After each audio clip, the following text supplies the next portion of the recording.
Écoutez le monde vétérinaire autrement sur Veto Micro, un podcast produit par Thémavet. Bonjour, je suis Colline Musel, vétérinaire, coach, formatrice et cofondatrice de WonderVet. Et moi je suis Marine Slove, vétérinaire, entrepreneur, podcasteuse et fondatrice de Thémavet. Bienvenue sur le podcast numéro 1 de la profession qui démontre qu'il y a 1000 façons d'être vétérinaire. Vous entendrez ici des consoeurs et des confrères, qu'ils soient praticiens ou non, raconter leur parcours professionnel, leurs réussites et les joies qui vont avec, mais aussi leurs difficultés et leurs échecs. C'est toujours avec le même enthousiasme que nous prêtons notre micro aux vétérinaires pour la 3e saison consécutive, pour continuer à nous raconter tels que nous sommes vraiment, interroger notre quotidien professionnel bien sûr, mais aussi et avant tout notre rapport à la vie, au monde animal et à la planète. Le tout saupoudré d'une bonne dose de déculpabilisation. Vous êtes ici chez nous. Mais surtout, vous êtes ici chez vous. Belle écoute!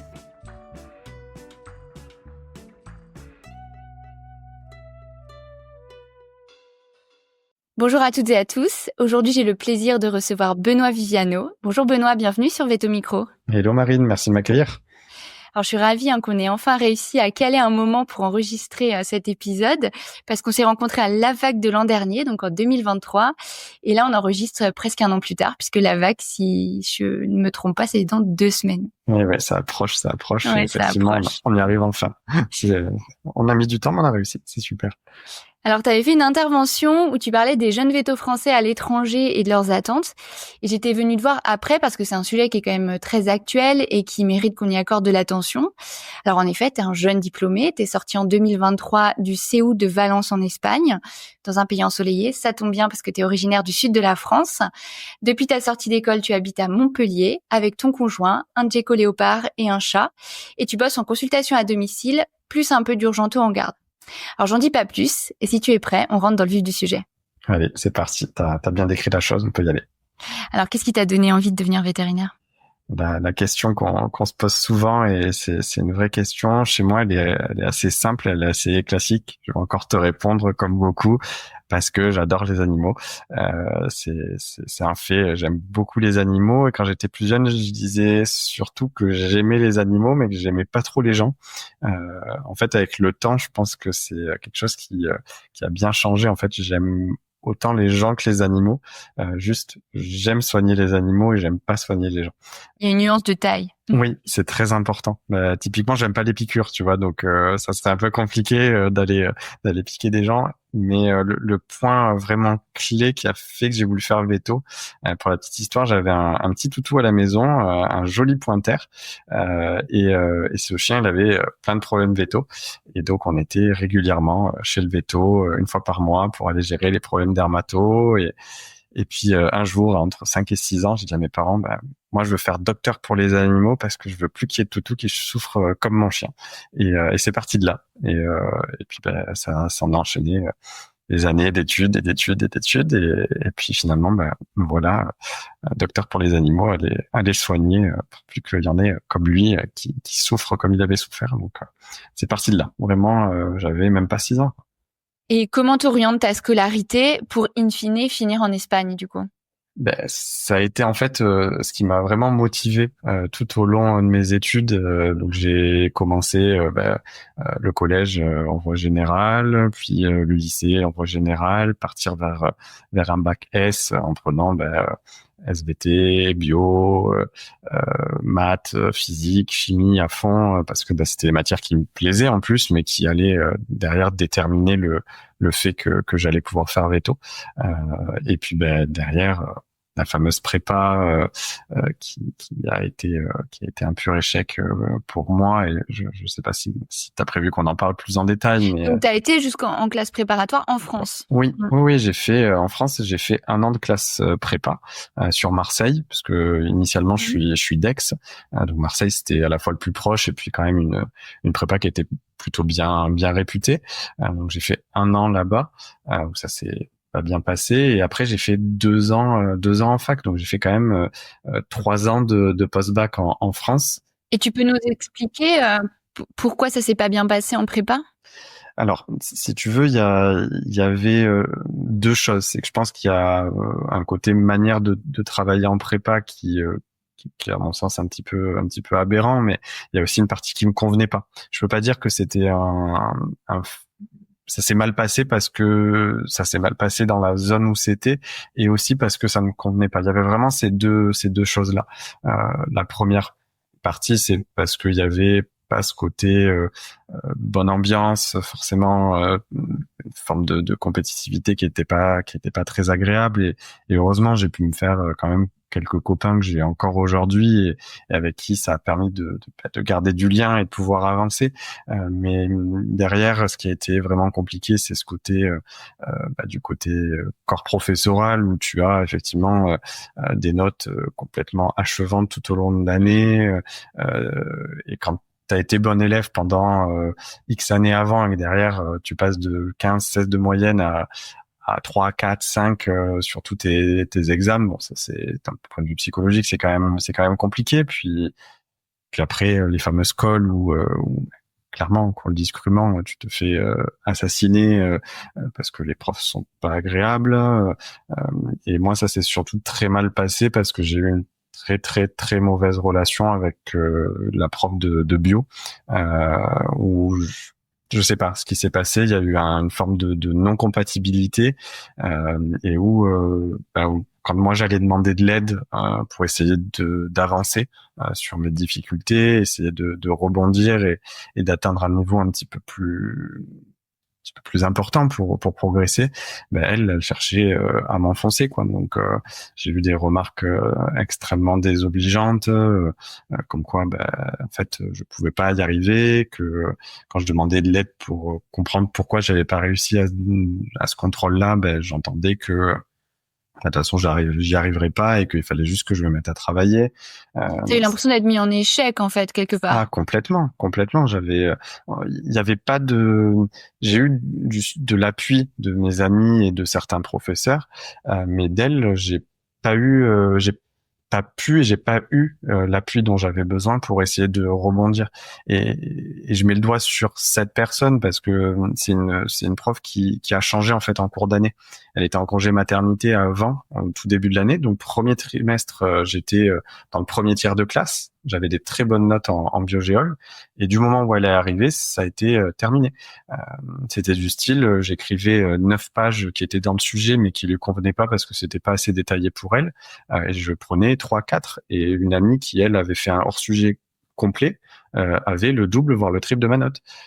Donc c'était vraiment, psychologiquement, c'était visé contre moi, et c'était ça qui a été très dur. Okay.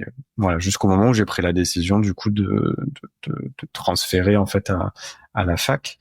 Et c'est un milieu ou un système qui t'a plus convenu? Oui, complètement, parce que c'était un travail qui était quand même qui était moins dans le par cœur, qui était plus dans le raisonner, dans la compréhension. La partie fac, si tu veux, la préparation au concours, elle est basée quand même sur la chimie, sur les matières scientifiques, mais il y a toute une partie qu'ils appellent sciences et société, qui a dû changer entre-temps, mais qui à l'époque était vraiment un côté réflexion sur les sujets d'actualité, sur les sujets d'écologie, toute une partie entretien professionnel qui se basait sur effectivement ta motivation à vouloir faire veto, pourquoi veto. Donc il y avait une partie très humaine et qu'on retrouvait en fait dans l'ambiance qu'on avait entre nous, et c'est d'ailleurs des personnes, les vétos qui vont sortir de l'école là, avec qui j'ai travaillé, et les ingénieurs agronomes avec qui j'étais, c'est encore des amis aujourd'hui. On est hyper proches, on s'entend super bien, et il y avait une relation beaucoup plus familiale et de soutien qui a permis qu'on avance ensemble et qu'on apprenne des choses parce qu'on en avait l'utilité et parce qu'on allait avancer avec ça, notamment sur la compréhension des articles, sur beaucoup de choses de ce type-là qui me servent encore aujourd'hui et qui malheureusement, des choses de prépa ne me servent plus du tout. Donc j'ai vraiment cette ce double ressenti entre le mauvais côté de la prépa et le très bon côté de la fac, qui est mon ressenti personnel et qui sera pas celui d'autres personnes, mais qui, à mon sens, montre l'aberration de ce système-là aujourd'hui, quoi. Ok. Et alors, tu passes le concours via la fac 2 fois, c'est ça? Non, non, pas du tout. En fait, c'est vraiment, j'ai pas pu aller jusqu'au concours. En fait, parce que quand je suis rentré en fac à la suite de la prépa, ma prof de bio m'a clairement dit, la prof de bio de prépa m'a dit, en fait, je vais te bloquer pour pas que tu n'aies pas tes équivalences. Donc j'ai postulé en première année de licence. Parce que pour moi, je ne rentrerai pas en deuxième année. Finalement, j'ai eu mes équivalences, mais c'était trop tard pour rentrer en L2. D'accord. Et du coup, je suis rentré en fait en L1. Donc j'ai fait une nouvelle L1, une L2, et donc je devais passer le concours en L3, parce qu'à mon époque, ça se passait en L3.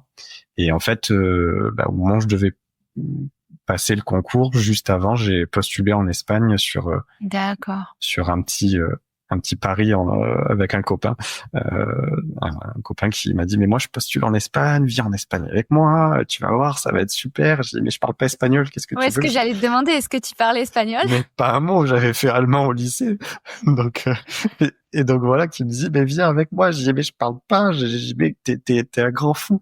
Il me dit mais t'inquiète pas, il y a une section française et tout, viens, allez, tu vas voir, ça va être super. Et donc j'ai gentiment annoncé à mes parents que après 3 ans post-bac, j'allais finalement postuler pour une école en Espagne. Ça a été plus ou moins bien pris au début, puis après ils m'ont accompagné et puis je suis postulé, j'ai été pris et je suis parti. Alors, je voudrais qu'on passe un petit peu de temps sur le cursus espagnol. Est-ce que tu peux nous parler de la durée de ce cursus, de la répartition entre tout ce qui va être théorique et tout ce qui va être plutôt pratique? Est-ce qu'il y a beaucoup d'étrangers? C'est quoi la typologie des étudiants français qu'on trouve là-bas? Et voilà, c'est déjà pas mal. Ouais, ça fait pas mal de points à aborder, effectivement. Alors, en gros, le cursus, il est assez similaire en termes de longueur. C'est-à-dire que on part sur 5 années d'école actuellement. La différence qui se fait avec la France, c'est que la France, il va y avoir la prépa avant. Là où en Espagne, en fait, directement après le bac, tu peux intégrer directement l'école. Donc, on part dès le départ sur une année. La première année, c'est une année un petit peu générale. On reprend tout ce qui est base scientifique et puis on aborde les premiers termes animal, médical. Et puis après, ça se lance sur effectivement les 5 années d'école qui vont être assez différents qu'en France d'un point de vue organisation des blocs de matière. On va plutôt se concentrer dès le début à voir en fait que ça soit la pathologie, l'histologie, le pur médical, le traitement, etc., mais par bloc d'animal. Donc on va voir le porcin, le canin, etc. Donc vraiment par bloc d'animal et ça va se répartir au fur et à mesure des années. La dernière année étant purement de l'alimentaire et de l'hygiène. Donc il y a vraiment cette différence là avec la France. Oui, assez fondamentale là-dessus. Ouais. Ouais, complètement, parce qu'en France, la dernière année est plutôt actée beaucoup de pratiques. Là où nous, on va avoir effectivement un peu de pratique et puis le stage de fin d'études qui dure 2 mois, mais surtout toute la partie hygiène alimentaire de manière extrêmement poussée comparée à la France et c'est cette différence, elle s'explique aussi parce qu'en Espagne, il y a beaucoup d'écoles véto et du coup, aussi par conséquent beaucoup de vétos qui vont pas aller en tant que praticien, mais aussi dans d'autres domaines qu'on connaît peu, mais qui existent. Donc il y a cette différence fondamentale là. En termes de répartition théorique pratique, j'ai tendance à dire qu'on a beaucoup de théorie. Je pense qu'on est vraiment pas mauvais et bien accompagné sur le côté théorique. À l'inverse, le côté pratique, je pense qu'on manque de pratique médicale. On a tout un tas de pratiques en alimentaire, en laboratoire, etc. Mais sur le côté vraiment immersion en clinique, là où vous allez aller en clinique dans l'hôpital de chaque fac. Nous, on a cet hôpital-là. À Valence en tout cas, mais il n'y a pas énormément de cas. Il il y a encore voilà ce manque d'application de la théorie qui se compense au fur et à mesure. Depuis que moi je suis sorti, il y a déjà eu beaucoup de changements par rapport à ça, et ça se sent en Espagne parce que on a, je dis on parce qu'en tant que délégué, j'ai participé à la création d'un comité espagnol qui a porté le projet auprès du gouvernement pour essayer de passer les études en 6 ans pour avoir D'accord. Un peu plus de temps pour la partie pratique. Exactement, pour avoir si tu veux, une vraie partie immersion en clinique, parce que le stage de fin d'études qui dure 2 mois, il est trop court à notre sens, et aussi la partie qu'on peut appeler la thèse, mais qui en fait nous on appelle ça un travail de fin d'études, qui est tout petit aussi, donc on voudrait pouvoir développer également et avoir beaucoup plus de pratique en fin d'année et pas rester que sur ce côté alimentaire-là. Je pense que les différences fondamentales, c'est celle-ci, et ça s'explique par le côté différence de nombre d'écoles entre la France et l'Espagne aussi, quoi. Oui, d'accord. Et du coup, est-ce qu'il y a des stages obligatoires pour essayer de compenser cette partie pratique qui est un peu moindre? Alors, le stage obligatoire, c'est celui de fin d'études, le grand de 2 mois, donc il se fait en 5e année.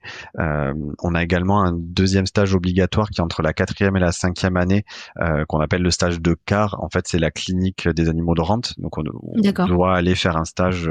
Tout le monde doit aller faire un peu de clinique animaux de rente. Ouais, complètement. Et ça, c'est aussi une grosse différence, c'est que nous, on n'a pas une valence seulement canin ou seulement rente comme il peut y avoir sur la dernière année, si je me trompe pas, en France. Nous, on va vraiment voir tout, en fait, et on pourra pas se spécialiser particulièrement. Et tout le monde sort avec le package équivalent, quoi. Enfin, tout le monde a fait la même chose à la fin. Ouais, complètement. Les seules différences qui vont venir s'ajouter, c'est les stages en fait qu'on aura fait. On a les stages obligatoires là dont je te parle, et puis aussi les stages qu'on peut faire entre chaque année, qui sont pas obligatoires et qu'on choisit dans le domaine qu'on apprécie le plus, quoi. Il y avait beaucoup de Français, toi, dans ta promo ou dans les promos au-dessus ou en dessous? Oui, c'est déjà de manière générale, il y a pas mal de Français qui partent en Espagne. Mais là, dans mon école, en fait, c'est la seule école d'Espagne qui a un cursus en français. En fait, il y a 3 cursus au départ, qui vont être le cursus espagnol, le cursus anglais et le cursus français. Donc pendant 1 an et demi, on va être dans la langue française ou anglaise pour les cours. Au choix ou les deux selon les cours? Non, c'est vraiment tu postules et tu postules dans la section française, anglaise ou espagnole. Donc tu avais tous tes cours au début en français? Ouais, tout à fait. Moi, j'ai fait ce choix-là parce que je parlais pas espagnol au début. Oui, c'est ce que tu disais. Oui. Et du coup, je suis parti là-dessus. Donc, j'ai eu mes cours pendant 1 an et demi en français, donc 3 semestres. Et le 4e semestre, donc le 2e semestre de 2e année, les cours ont basculé en espagnol, mais on est resté entre français. Donc, dans le groupe français, donc on avait un rythme plus doux. Les profs savaient qu'on était pas espagnol, on avait un petit peu besoin de temps pour comprendre aussi. Je suppose quand même que pendant 1 an et demi, tu t'étais mis à l'espagnol sur les premiers temps. Oui, complètement. Moi, j'ai pris un peu des cours qui étaient dispensés par la fac, et puis après un petit peu les séries, un petit peu la vie de tous les jours aussi, côtoyer un peu les Espagnols, la délégation aussi, qui fait que forcément les profs, les autres étudiants parlent espagnol aussi. Donc tout ça, ça m'a permis de prendre un petit peu mes marques, apprendre un peu plus, puis avec le vocabulaire réussir à parler, et donc apprendre un peu plus, et de fil en aiguille, finalement, je suis arrivé en cours avec au départ, j'avoue, un petit peu de mal, ça demandait une concentration énorme, beaucoup de relecture, pour l'apprentissage aussi pas facile, parce que il y a des mots que tu connais pas au départ, donc tu dois chercher. Il y avait vraiment ce côté travail en plus. C'était pas juste apprendre le contenu, mais aussi le comprendre, et il y avait tout maîtrise tout ce de la langue, quoi. Ouais, tout ce travail en amont était pas évident. Mais c'est vrai que ce semestre de bascule a été hyper important. Et finalement, en fait, en 3e année, on se retrouve avec les Anglais, les Français, les Espagnols, tous ensemble. Et mais oui, du coup, ce qui fait qu'il y a quasiment un tiers de chaque promo annuelle qui est française. Ça fait à peu près combien d'étudiants? Une centaine, à peu près. Ouais, il y a la classe de français, c'est entre 60 et 70. Oui. Plus, dans la classe anglaise, il y a forcément des Français qui font le choix de prendre les cours en anglais, parce que plus de place dans la section française. Et puis après, des Français aussi qui intègrent directement la section espagnole parce qu'ils sont... Ils sont déjà fluents en espagnol. Ouais, parce qu'ils ont fait espagnol au lycée et qu'ils ont un très bon niveau et ça passe. Donc oui, ça fait à peu près une centaine. Donc ce qui fait sur toute la fac aux alentours de 500 étudiants français Ouais, rien que pour Veto, quoi. En ce qui concerne le coût des études, ça marche comment en Espagne? Alors c'est payant puisque c'est une fac privée. Après tu as des facs publiques également en Espagne, mais où dans ce cas-là c'est des facs espagnoles, donc il faut parler espagnol, quoi.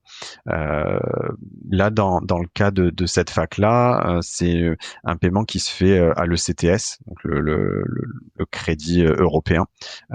Donc en fait on paye une valeur de crédit et multiplié par le nombre de crédits à l'année, et ce qui nous fait un montant pour l'année. Les cours étant plus chers en français que quand on bascule en espagnol. D'accord. Donc ce qui fait vraiment une grosse somme. C'est-à-dire, tu peux donner un chiffre à l'année? Ouais, alors moi j'avais à mon époque quand je suis sorti, j'étais aux alentours de 60 000 euros le cursus complet. D'accord. C'était plutôt Donc à diviser par 5. Ouais, alors pas vraiment, puisque comme je te dis, les 2 premières années sont un peu plus chères parce qu'en français. Oui, d'accord. Donc plus autour des 15 000 et les 3 dernières années plus autour des 11 000 12 000. Le seul point, c'est que chaque année, il y a une petite augmentation. Donc tu penses qu'aujourd'hui c'est un peu plus cher que ce que tu dis là, quoi. Complètement, ouais. Parce qu'en fait, nous, quand on est rentré, on savait que l'année suivante, il y aurait une petite augmentation et chaque année, un petit peu. Oui. Donc on est sur des tarifs école de commerce, quoi. Oui, complètement. Par rapport à la France. Oui. Complètement. Ou tarif de la nouvelle école privée en France qui est à Rouen. Je crois que c'est à peu près dans ces tarifs-là. Oui, c'est possible. Je sais pas du tout. Et alors, dans tes copromos, je sais pas si vous en parliez, mais c'est plutôt des études qui étaient financées par les parents, ou est-ce qu'il y en avait un certain nombre qui avaient des emprunts pour pouvoir payer? T'as les 2 profils. Enfin, j'ai même tendance à te dire les 3 profils. 3 parce qu'en fait, t'as les personnes qui ont fait purement un crédit étudiant, qui ont fait leurs études et qui ont commencé à rembourser à la sortie de l'école. Des personnes comme moi qui ont fait un crédit étudiant, mais où j'avais mes parents qui étaient malgré tout derrière moi, qui ont pu m'aider et qui ont commencé un petit peu à rembourser mon crédit pendant les études, de manière à ce que je rembourse moins à la sortie, et puis d'autres qui ont pas fait de crédit parce que les parents avaient les moyens de payer l'école. Donc il y avait vraiment les 3 profils, et c'est ça qui est aussi sympa, parce que tu te retrouves pas.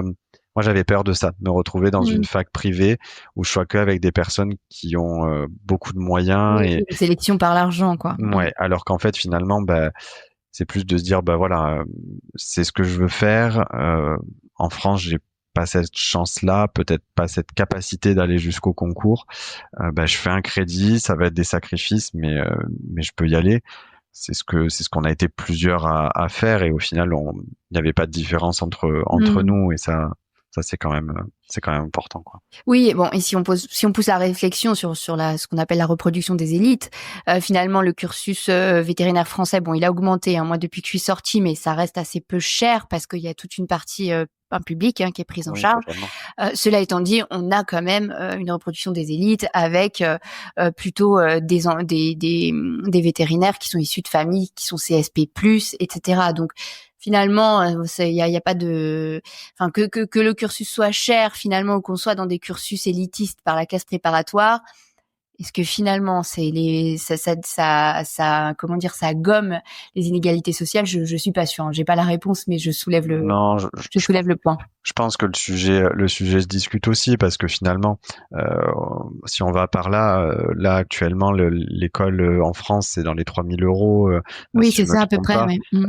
Finalement, t'as des personnes qui même 3 000 euros ne peuvent pas les payer non plus, et donc à mon sens, oui, ça reste des études qui sont longues, qui demandent des financements outre le financement de l'école, des financements à côté, que ça soit en matériel, que ça soit en logement. Donc oui, clairement, il y a cette barrière financière qui existe et c'est quelque part triste parce que ça permet peut-être pas à certains étudiants d'aller au bout de leurs rêves mais finalement est-ce qu'il y a que la barrière financière? Bah finalement pas parce que tu as aussi la barrière Non, du bien sûr. concours qui empêche La barrière sociale. Enfin, non, mais tout à fait. il y a beaucoup de barrières donc Oui, alors comment tu les as vécues ces années d'études espagnoles? et, c'est un très très bon souvenir. C'est vraiment une période de ma vie qui a été riche en tout, en apprentissage, en copains, en apprentissage aussi sur moi, parce que le fait de partir à l'étranger, c'est tellement formateur et on a moi ce que je retiens le plus finalement c'est ce côté des copains qui deviennent la famille parce qu'on est loin de chez nous, on est dans la même galère pour les examens et en fait on devient tout de suite très proche parce qu'on est tous à côté, tous loin peut-être pour les anniversaires, pour des fêtes particulières et en fait ouais ce que je retiens principalement c'est ça, c'est les copains pour la vie et ça c'est incroyable et beaucoup de nostalgie de plus être là-bas. Ouais. Il y a eu toute une période où j'ai approché la fin des études à me dire est-ce que je rentre parce que en fait on était trop bien là-bas et puis bon il y a quand même l'appel de la famille, l'appel de la France et on rentre mais Tu sais que j'ai beaucoup de gens à mon micro qui me disent qu'ils ont fait un internat parce que juste ils avaient envie de faire une année de plus. Hein. Oui non mais complètement c'est pendant les 5 ans, on se plaint, c'est trop dur, il y a les examens, on en a marre, on veut sortir, on veut travailler, mais finalement, en fait, on a quand même cette vie étudiante qui est incroyable et puis d'autant plus, voilà, enfin, je me suis occupé de tout ce qui est délégation, donc organisation de beaucoup de projets, à être proche aussi des profs qui en Espagne ont vraiment une proximité incroyable et donc tout ça a fait que ces 5 ans qui sont passés très très vite et dont j'ai un souvenir incroyable hormis la période du Covid qui a été très particulière Oui. mais ça a été compliqué pour nous ouais.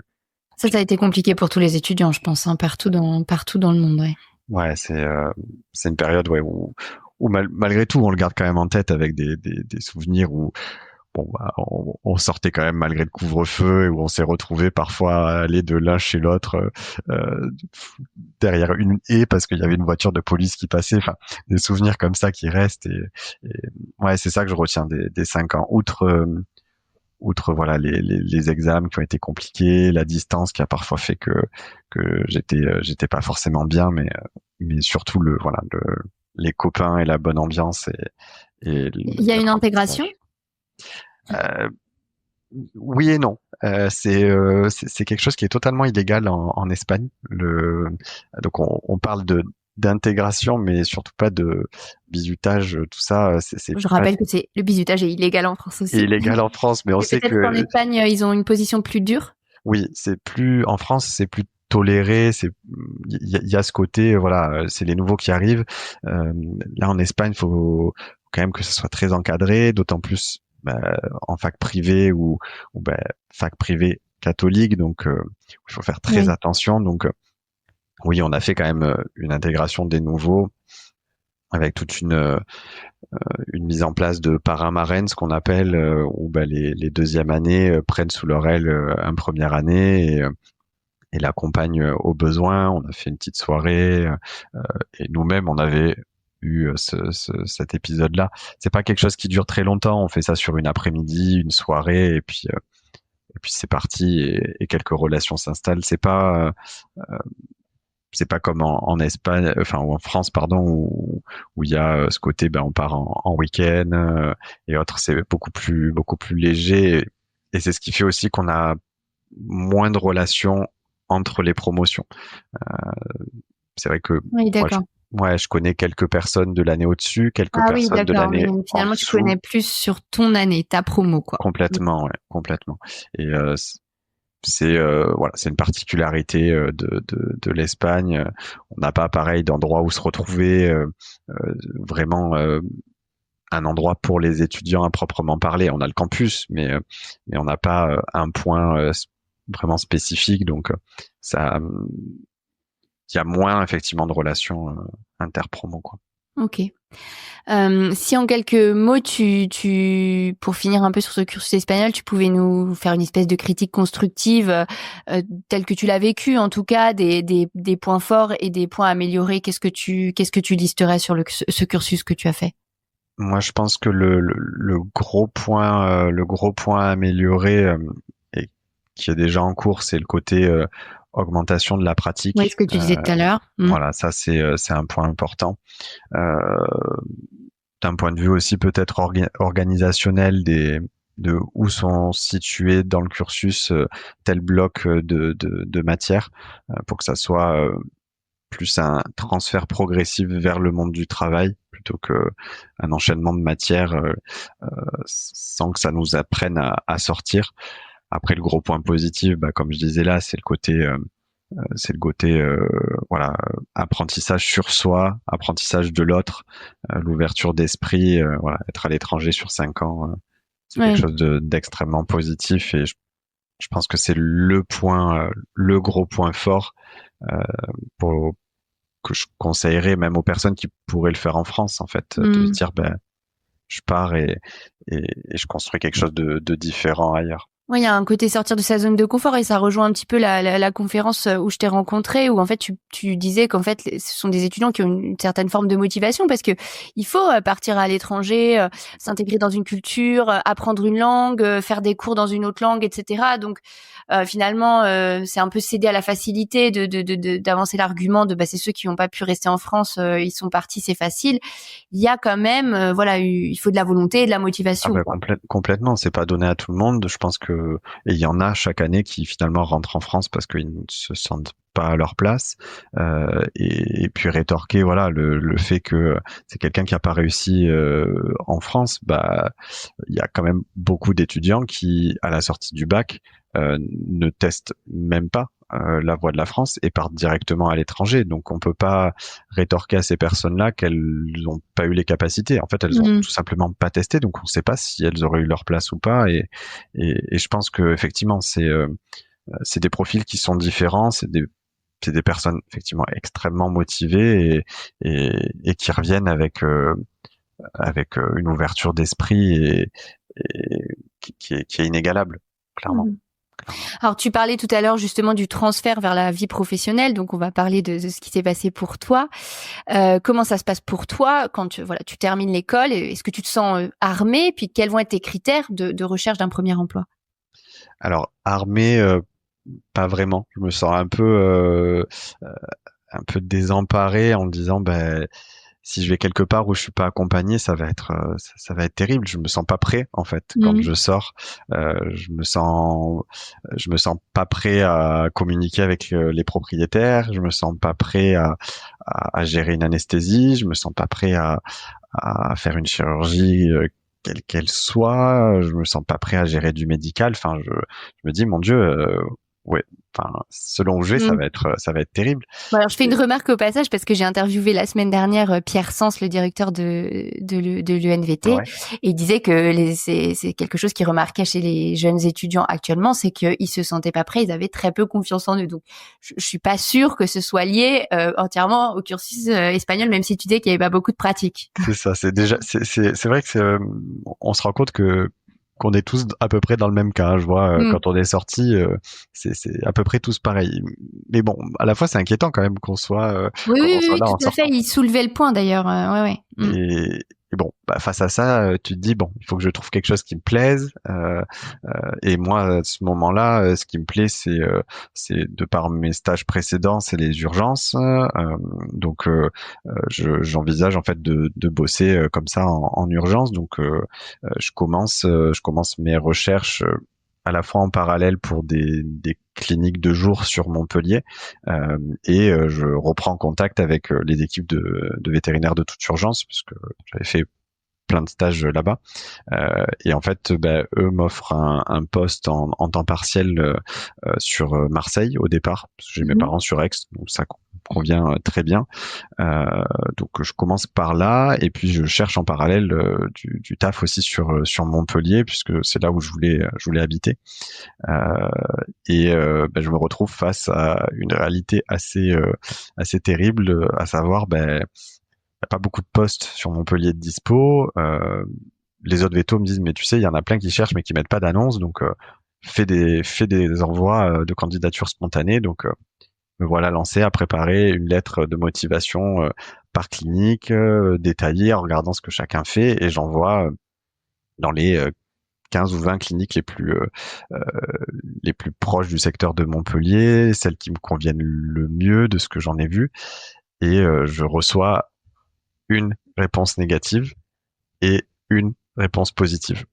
Le reste, à ce jour, est resté sans réponse. Sans réponse. Et bon, ça fait mal, quoi, parce que tu dis, bon, je suis jeune veto, ok, mais bon, au moins un non, en fait. Juste, ouais. on est confrères, consoeurs, donc au moins ça. Et puis c'est marrant parce que les recruteurs, nous, ils se fâchent sur Themavet Job. On reçoit régulièrement des mails disant oui, les candidats ne nous répondent pas, ils nous méprisent parce que le marché est inversé. Donc finalement, je pense que c'est assez bilatéral. C'est pas recruteur ou candidat. Ouais, c'est un complètement. Vrai. Et tu penses que c'est lié à ton diplôme, que c'est un préjugé sur ton diplôme? Non, je pense pas que dans ces cas précis, c'était lié à l'Espagne parce que je pense que ou le mail, les vétos en charge du recrutement l'ont pas eu ou c'est passé dans les mails. Donc non, à ce moment-là, je me dis pas que c'est lié à ça. Le moment où je me reprends à la figure ce côté tu viens d'Espagne, c'est quand je fais mon entretien suite à la réponse positive. Donc j'ai un entretien. Donc je pars d'Aix où j'habite chez mes parents, je vais jusqu'à Montpellier, donc 1h30 de route pour cet entretien-là, où en fait la veto en question, dès les premières minutes d'entretien, me dit non mais de toute façon toi tu viens d'Espagne, les 3-4 premiers mois en consulte et dans le travail, ça va être terrible pour toi. Ah ouais, sympa, très positif. Et là, bon, tu te dis, waouh, c'est peut-être une réalité qui, oui, ça risque d'être compliqué au début pour se former, récupérer un bon niveau, mais bon, t'entendre ça. De toute façon, les 4 à 6 premiers mois d'un nouveau boulot, surtout quand c'est un boulot de praticien et qu'on commence, sont extrêmement difficiles. On est bien d'accord. Donc, moi, je m'attendais juste à ce qu'elle me le dise peut-être d'une autre manière, me dire tu sais ça va être un petit peu dur mais t'inquiète je serai là oui bien sûr. Là c'était pas dans ce sens-là et je me suis pris allez une grosse claque et c'est pas très grave, c'est quelque part au fond de moi je me dis elle a pas tort de toute façon, donc et puis je suis parti de l'entretien et en fait j'ai jamais eu de nouvelles. Elle a fermé la clinique pour l'été. C'est pas correct du tout. Et puis, pas de non en fait. Et j'ai appris par l'intermédiaire de collègues veto et ASV que elle avait pris quelqu'un d'autre. Ouais, c'est pas correct. Voilà. Et donc. Ni confraternel. Non, complètement. C'est même ça en fait. Le pire, c'est que je me dis, on est entre veto, quoi, et c'est pas cool, quoi. Et puis, pareil, dans un autre contact que j'ai eu d'un réseau veto, le recruteur devait me donner des nouvelles, et puis, j'ai traîné pendant 10 jours à relancer, et puis finalement, non, en fait, on a déjà pourvu le poste. Pourquoi ne pas me le dire dès le départ, ou pourquoi me faire traîner comme ça? Enfin. Ça a été un peu des mauvaises expériences recrutement dès le départ qui n'ont pas été très agréables. Mais malgré ça, j'ai été quand même bien dans l'avancement. J'ai commencé chez V2TU à Marseille et puis en parallèle en fait j'ai pris contact avec Dr Milou qui voulait ouvrir un secteur de vétérinaire à domicile sur Montpellier et ça s'est super bien passé. En fait, ça a été très fluide avec avec les personnes avec qui je communiquais. Pareil, chez V2TU, ça a été très fluide aussi. Et en Donc fait, ça, c'est il y a combien de temps on ça, parle de c'était il ça? y a presque 1 an et demi, puisque Ok. c'était juste après, peut-être 1 mois et demi après que je sois diplômé, donc aux alentours du mois d'août en fait. Euh, donc ça s'est fait assez rapidement finalement, et puis ça s'est lancé. J'ai commencé Docteur Milou à Montpellier d'un côté, les urgences à Marseille de l'autre, et ça a commencé comme ça le début vraiment. Est-ce que cette découverte du terrain, elle était conforme à ce que tu t'étais imaginé? Oui, parce qu'en fait les urgences, j'avais fait beaucoup de stages là-bas, donc j'étais allé en consulte avec les vétos, donc ça correspondait à l'image que j'en avais, donc ce côté-là, oui.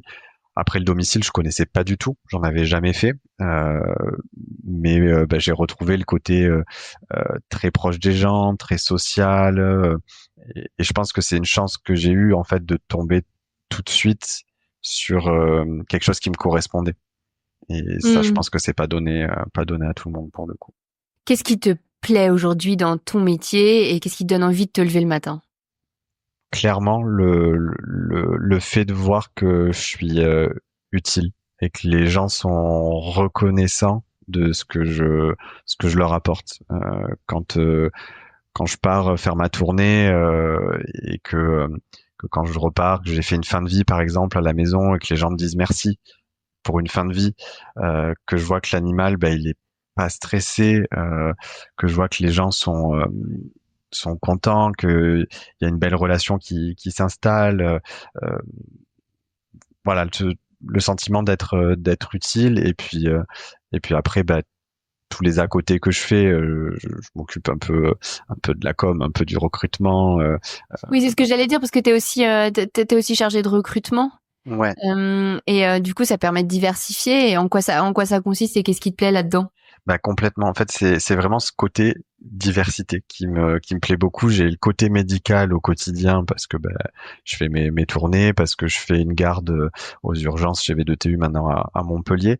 Mais à côté de ça, j'ai tout l'autre partie du monde veto qu'on connaît pas trop finalement, avec effectivement, je m'occupe de discuter avec les vétos qui sont intéressés par Docteur Milou. Ils sont pas pris, tu les recontactes. C'est un point d'honneur que je me suis mis. Il y a toujours un SMS. Si c'est un non, il y a quand même un SMS ou un appel. Ouais, l'expérience que j'en ai eue fait Bah que oui, oui. aujourd'hui, Tu te 1 an permettrais plus pas de tard, manquer de correction. exactement. Je mets un point d'honneur à être transparent, à leur expliquer les choses de A à Z, et toujours à leur donner des nouvelles, à être super sympa parce que souvent ça passe par Facebook, donc à échanger aussi quand il y a besoin. Donc ça ramène une part de social également, mais Ouais, complètement, mais dans le monde différente. étudiant, Veto. veto, Ouais, voilà. ouais. Et ça, c'est Et puis un feedback négatif même sur un recrutement. Enfin, c'est négatif, c'est un grand mot, mais d'expliquer pourquoi ça l'a pas fait ou pourquoi on a pris quelqu'un d'autre. En fait, c'est constructif en fait, même pour la personne qu'on a en face, quoi. Oui, complètement, parce que parfois, surtout là, dans le cadre de Docteur Milou, c'est un exercice qui est un peu particulier. On est vétérinaire généraliste, mais à domicile, et ça peut pas convenir à tout le monde. Et je pense que effectivement, de dire voilà, là, je pense que c'est peut-être pas le bon moment, et en fait, du moment qu'on est transparent avec eux, qu'on s'explique et qu'on donne un retour dans le timing qu'on s'était fixé, en fait, il y a pas de souci, c'est fluide, et j'ai parfois des personnes avec qui je dis écoute, là, niveau timing ça cadre pas, ou niveau profil ça cadre pas, mais on se recontacte, on garde contact, et puis on sera peut-être amené dans quelques mois, 1 an, à en reparler. Donc c'est sympa, franchement c'est sympa, et ça me plaît. Clairement, c'est aussi ce qui fait que tu me posais la question, c'est aussi ce qui fait que je suis heureux dans mon job aujourd'hui, c'est d'avoir aussi ces projets-là de communication, de marketing, d'avoir cette multicasquette Et puis tu continues d'apprendre, j'imagine, du coup, sur ces sujets-là, quoi. complètement, et c'est parfois ce que je rétorque aussi à des gens qui me disent bah ouais, mais bon, t'as fait toutes ces études pour être vétérinaire, et puis finalement tu fais pas beaucoup de médical, ou t'apprends pas beaucoup de médical, tu fais pas de chirurgie. Oui, c'est un fait. Il y a certaines choses que je ne fais pas. mais il y a tellement d'autres choses que je fais et que Oui. ces vétos-là, praticiens purs, ne connaissent pas et ne font pas. Donc, Bah, dans ce cas, tu leur dis d'écouter Veto Micro, ils verront toute la diversité de nos métiers. exactement. Et c'est ça qui est cool. C'est ça qui est cool. Comment tu la vois, la suite de ta carrière? C'est une question qui est assez ambivalente pour moi parce qu'à la fois, là, je suis tellement bien dans mon job que moi, je me vois, nettoyer à domicile avec peut-être plus tard un peu de management, un peu d'encadrement, un peu de participation au développement de cette boîte-là. Peut-être, j'en sais rien, comment elle grandira, mais à fond là-dedans. Et puis en même temps, je me dis, on a tellement de possibilités dans ce monde veto que de quoi l'avenir est fait, On sait rien. je sais pas en fait parce que finalement, quand je suis sorti de l'école, pour moi, c'était je veux faire ou de la chirurgie ou je veux faire des urgences. Et puis voilà, finalement, à pas faire de chirurgie, à faire un petit peu d'urgence de temps en temps chez V2TU, mais à surtout être veto à domicile, alors que j'avais jamais fait de stage là-dedans et que j'avais jamais pensé, et je me régale. Donc finalement, on sait pas quoi, on sait pas Non. demain. Non, on est tous pareils. Hein. On pense Ouais. qu'on sort sur des rails et en fait, et puis moi, je trouve ça chouette de pas savoir. En fait. Complètement. Non, la seule chose que je veux, c'est garder ce côté hyper social, ce côté multicasquette, euh, avoir tout le temps des projets en tête parce que j'en ai besoin. C'était ma grande inquiétude à la sortie de l'école quand la délégation s'est arrêtée et je me suis dit mais mon Dieu, qu'est-ce que je vais faire si je suis dans une clinique où je fais que du médical, et quels vont être mes projets autour à développer côté pro, et c'était ma grande inquiétude quoi. Mais là ça va. Et tu te verrais t'associer un jour, être chef d'entreprise? J'aurais tendance à te dire oui, parce que finalement ça implique ce que je te dis jusque-là, en fait, avoir cette multicasquette. Ouais, pouvoir faire du développement, de projets, oui. Complètement. Donc, en fait, oui, pourquoi pas. Après, le vouloir, c'est une chose. Est-ce que j'aurai l'occasion? Est-ce que j'aurai l'idée, le projet, les fonds? Ça se crée, hein, les occasions, les opportunités, quand on a envie. Non, mais complètement. En tout cas, tu t'y verrais, quoi. C'est pas du tout quelque chose qui te rebute ou non, qui. complètement. Je me vois pas. J'ai besoin d'avoir des missions, d'avoir des choses à construire, et clairement oui, ça il y a des gens qui vont te dire ouh là là, non pas du tout, c'est pas fait pour moi. Moi je te dis plutôt l'inverse, ça me ferait suer de pas prendre ce genre de mission. Ouais. Alors écoute, j'ai une série de questions un petit peu différentes, plutôt sur ta génération, Ouais. ta jeune génération, la Z, parce que je trouve ça toujours intéressant de confronter. Alors faut pas faire de grandes généralités, hein, évidemment, vous n'êtes pas homogène comme nous, on n'est pas homogène, la Y, et etc. Mais j'ai quand même des questions. Qu'est-ce que tu dirais du rapport à la gestion du temps que vous avez, hein? Tu m'as parlé dans la préparation de cette interview notamment de ton temps libre. Il y a pas mal de choses dans ton temps libre. Tu fais plein de trucs différents. Est-ce que voilà, qu'est-ce que tu peux nous dire sur cette partie rapport au temps? Je pense enfin, je dis mais je dis en fait.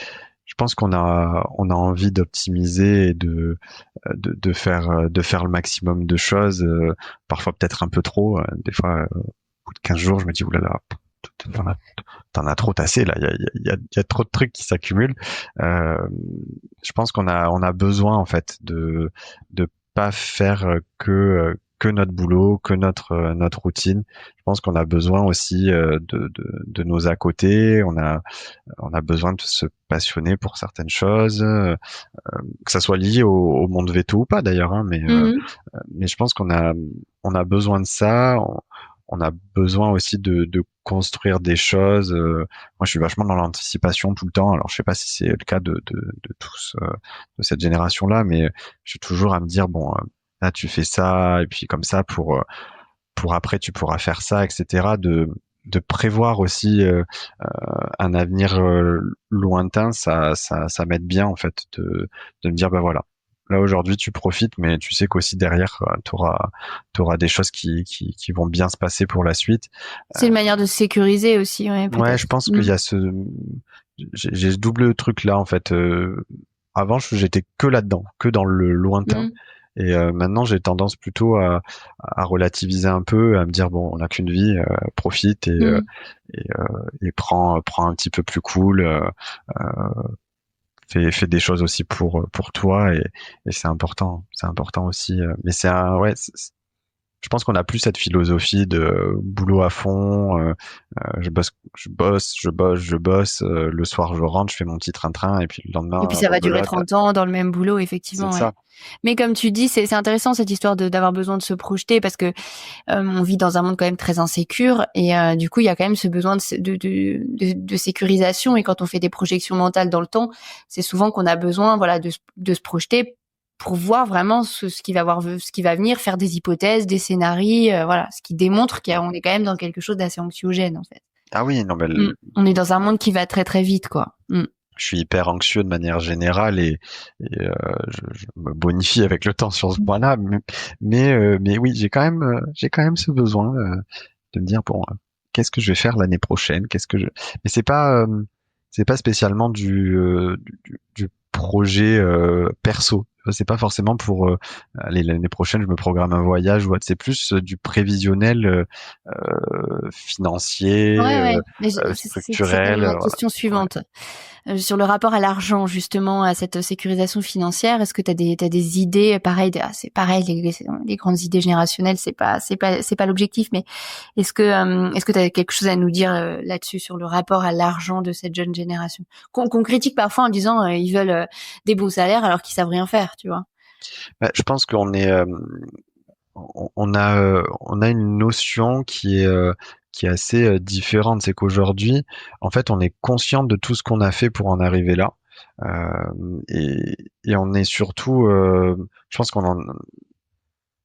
on a envie de gagner notre vie par rapport à ce qu'on a investi en temps, en formation et c'est pas de la je sais pas la mauvaise d'un mauvais regard vers l'argent, c'est juste c'est pas qu'on réclame des sommes folles sans en faire beaucoup ou autre, c'est juste de se dire bah voilà, on a fait quand même entre 5 et 8 ans d'études, derrière on a quand même des responsabilités et en fait ben, on se rend compte qu'on est payé une somme qui peut paraître dérisoire par rapport à certains métiers où ils vont gagner la même chose, voire beaucoup plus, alors que les responsabilités n'ont pas de vie entre les mains, quoi. Et je pense que c'est plus ce rapport-là aujourd'hui, de se dire, ben en fait, je mérite d'avoir un bon salaire et je vais peut-être pas me contenter de ce qu'on me donne et de ce qu'on m'impose. Et en même temps, en parallèle, on a aussi ce rapport au temps, au loisir, qui fait que on veut aussi pas travailler 70 heures par semaine, on veut aussi avoir du temps pour nous. Oui, il est là le fragile équilibre, ouais. Il est effectivement là. Faut trouver cet équilibre-là entre une rémunération qui soit bonne ou suffisante pour vivre, et ça chacun met le curseur où il le souhaite. Très individuel, ouais. Voilà, mais en même temps avoir un équilibre, un confort de vie aussi, et je vois pas mal d'amis vétos qui en fait préfèrent travailler en 3/4 temps et avoir un salaire qui est un petit peu moindre, mais qui leur suffit pour vivre, plutôt que de travailler à temps plein et gagner plus, mais avoir beaucoup moins de temps pour eux. Et ça, je pense qu'il faut pas nous le reprocher, c'est un fait, c'est comme ça, et c'est le regard de chacun. T'as des vétos qui vont être prêts à travailler plus, d'autres pas, et je pense que le conflit générationnel, il se crée ici, parce que pour les anciens vétos, c'est pas concevable de pas vouloir travailler le samedi, de vouloir faire moins d'heures. Il y a... Oui, bon, ça fait quand même un bout de temps que ça a changé, parce que tu prends ça dépend ce que t'as, ça dépend ce que tu mets le curseur des plus anciens, parce que c'était déjà des reproches qui étaient formulés sur ma génération, qui est celle du dessus, la Y. Et on voit beaucoup de personnes un peu aujourd'hui qui sont allées à l'aube de la cinquantaine, qui en ont marre et qui ont vraiment envie de ralentir, hein, quoi. Ben oui, et je pense qu'on le voit aussi. En fait, je pense qu'on les a vus, que ce soit par les stages ou par les explications qu'on a pu en avoir. Ben, on les a vus et on les voit être à fond la tête dans le guidon, etc. Et être aujourd'hui peut-être fatigué ou à bout. Et je pense que on prend finalement exemple sur eux en disant Nous, on veut pas, on veut on pas veut pas arriver épuisé à 50 ans, quoi. non, complètement. Mm. Moi, je me suis un peu mis dans le rouge en début de carrière là, sur fin 2023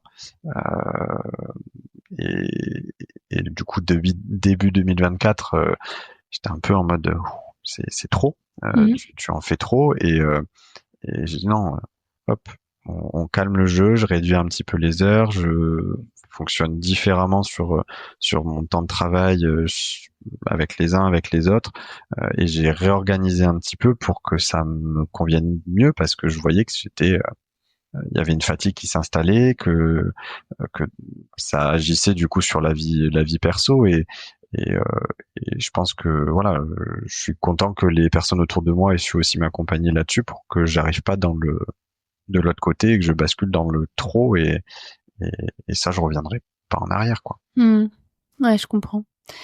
Est-ce que tu serais capable de dire un peu les atouts finalement de cette génération et ses défauts? Nos atouts, on est hyper motivé, on a cette fougue où je pense qu'on est à fond dans ce qu'on fait, on est hyper motivé par plein de choses, on a ce côté hyper digitalisé qui, à mon sens, est super important pour le monde veto. Et puis on est en soif d'apprentissage quand même. Je pense que tu nous dis viens, je te forme, let's go, c'est parti. Donc je pense que cette manière de foncer, d'y aller et à la fois aussi de se préserver. Pour moi, c'est un point positif de savoir se préserver. Je pense que ça fait de nous, voilà, des personnes qui peuvent être hyper clés dans une équipe pour la bonne ambiance et autres. Après, le point négatif, je pense que certains sont peut-être un peu trop, bon, ça va aller quoi. Je fais mon petit truc dans mon coin, je bosse les jours que j'ai envie de bosser, je réponds pas, bon le boulot c'est pas très grave, peut-être un peu moins de conscience professionnelle parfois, et encore que c'est encore très dépendant d'une personne à l'autre. Côté négatif, ouais c'est peut-être celui-ci que je vois, ce côté un peu bon ça me passe au-dessus quoi. Mais encore, comme je te dis, de certains, pas de tous, quoi. Oui, bien sûr. Pas de généralité. Non. Et sur la question du sens, ça revient souvent dans les études sur ce besoin de sens, c'est-à-dire de travailler dans des entreprises dont les valeurs sont alignées avec ses propres valeurs. Comment ça s'exprime chez toi et comment ça s'exprime enfin chez toi et chez tes proches, tes copromos par exemple? Est-ce que c'est quelque chose que tu vois? Oui, clairement. En fait, on a envie de bosser dans un endroit qui a notre image. Je pense que te retrouver quand t'es quelqu'un hyper solaire, hyper bienveillant, qui a envie de mettre une bonne ambiance et autres, et que tu te retrouves à un endroit qui est un peu fade, qui est très juste dans le travail et pas dans le relationnel autour de ça, en fait, ça te correspond pas. Et si ça te correspond pas, tu peux pas être à l'aise et tu peux pas faire ton boulot correctement. Donc, je pense que c'est avoir un endroit dans lequel tu te sens à l'aise, c'est avoir un endroit qui te correspond et aussi qui reflète une image qui te plaît. Moi, je me verrais pas être dans une société qui renvoie une image, je sais pas, très commerciale ou très consommation ou très froide, parce que c'est pas mes valeurs. J'ai besoin du social, j'ai besoin beaucoup de bienveillance, d'accompagnement et que ça soit en perso ou en pro, et j'ai envie de pouvoir donner ça aux patients et aux gens et que ça renvoie cette image-là. J'ai pas envie que la personne que je suis renvoie une image qui est pas la mienne au travers d'une boîte qui correspond pas, quoi. Donc, je pense que ça c'est important et on est tous comme ça. Je vois des copains vétos qui cherchaient un nouveau boulot parce que ils changeaient de taf. Finalement, c'était pour eux un des prérequis principaux, c'était il faut qu'il y ait une bonne ambiance, il faut que ça se passe bien avec les gens, qu'il y ait de l'accompagnement, parce que c'est des gens qui sont comme ça aussi, quoi. Ok, très clair. Qu'est-ce que tu as envie de dire pour conclure aux consoeurs, aux confrères qui nous écoutent sur les vétos formés à l'étranger, que ce soit des vétos installés ou bien des jeunes qui hésitent dans le choix de leur cursus, par exemple? Je pense qu'il faut nous faire confiance. Faut nous faire confiance, même si on a une formation qui est pas la même qu'en France, qui est oui, peut-être qu'on comprend pas certains délires que vous avez en France et que vous faites. On n'a peut-être pas la même formation, mais on a plein d'autres avantages. Et je pense que voilà, juste nous faire confiance et se dire que on est aussi véto. On est des vétos différents, c'est un fait, mais on est des vétos qui peuvent très bien faire le taf, qui peuvent bien compléter une équipe et l'enrichissement par la diversité. Ouais, complètement, c'est super. Enfin, moi je trouve ça génial d'avoir une team où t'as des gens qui viennent de Belgique, de France, d'Espagne, d'Italie. Enfin, c'est hyper formateur. C'est génial. Moi je trouve ça génial. Donc je pense qu'il faut même plus en fait demander de quelle école on vient, en fait. Il y a plus de sens. T'es véto et puis c'est tout, en fait. Je pense qu'il faut il faut en arriver là. Et puis pour les jeunes vétos ou futurs étudiants vétos, de pas hésiter à se lancer, en fait. Faut pas se mettre de barrière là où il y en a pas. S'ils peuvent partir parce qu'ils ont une opportunité, qu'ils partent. Moi, je l'ai fait. Je suis parti sur un coup de tête et le résultat, c'est que je suis véto, alors que je l'aurais peut-être pas été en France. Je m'épanouis dans mon boulot et ça aurait été tellement un gâchis de pas être parti. Donc faut foncer, en fait. Juste foncer et croire en ses rêves, en ses capacités et y aller, quoi. C'est tout. Joli message. Ouais, ça peut faire de grandes choses et de grandes personnes, j'en suis sûr. Est-ce qu'on a oublié quelque chose? Écoute, non, je crois pas. On a parlé de plein de trucs. On a parlé de l'Espagne, on a parlé de la France, on a parlé de la génération Z, des générations, de mon boulot. Non, on a parlé de plein de trucs. Et puis au pire, si on a oublié quelque chose, on s'en refera. Oui, parce qu'il faut dire qu'on a eu de gros soucis techniques et que cette interview a été faite en plusieurs morceaux, mais vous ne verrez rien à l'écoute finale. Comment on peut te contacter, Benoît? Sur LinkedIn, je suis joignable. Benoît Viviano, messagerie LinkedIn. Ouais, sans problème. Sur Facebook aussi, je suis à mon nom et prénom, donc par Messenger, il n'y a pas de souci. C'est aucun problème. Je serai toujours accessible sur Instagram aussi. Ça me gênera pas. T'es très connecté, quoi. Oui. Enfin, ça dépend pas toujours tout le temps non plus, mais je promets pas de répondre dans la seconde. Le droit à la déconnexion, ça, c'est important. C'est important aussi, mais je promets de répondre et de répondre gentiment, même si c'est négatif. Même si c'est négatif.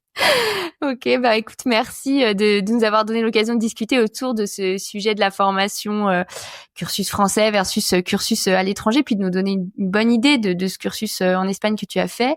Ça te donne à réfléchir pour essayer de mieux travailler tous ensemble. Hein, tu l'as dit, c'est un enrichissement. En fait, c'est génial de travailler avec des équipes dont les gens viennent de partout. Et puis, ça permettra peut-être d'éviter les préjugés et puis peut-être aussi d'homogénéiser le cursus vétérinaire à l'échelle de l'Europe, parce que tu disais qu'effectivement, il y avait des trucs en plus, des trucs en moins. Ce serait bien qu'on arrive un jour à avoir quelque chose d'un petit peu plus homogène pour combattre notamment ces préjugés. Merci en tout cas pour cette interview. Merci à toi. Et puis j'espère que ça aura été utile pour les personnes qui nous écoutent. Merci d'avoir écouté cet épisode de Veto Micro. Si le cœur vous en dit, partagez-le à vos amis et à vos collègues, abonnez-vous au podcast et mettez-nous une note de 5 étoiles avec un gentil commentaire. C'est ce qui nous permet de remonter dans les classements et de donner de la voix à la profession. Si vous souhaitez participer à Veto Micro, nous suggérer des invités ou tout simplement nous écrire, faites-le sur l'adresse podcast@themavet.fr. Prenez soin de vous et à la semaine prochaine pour écouter une nouvelle façon d'être vétérinaire.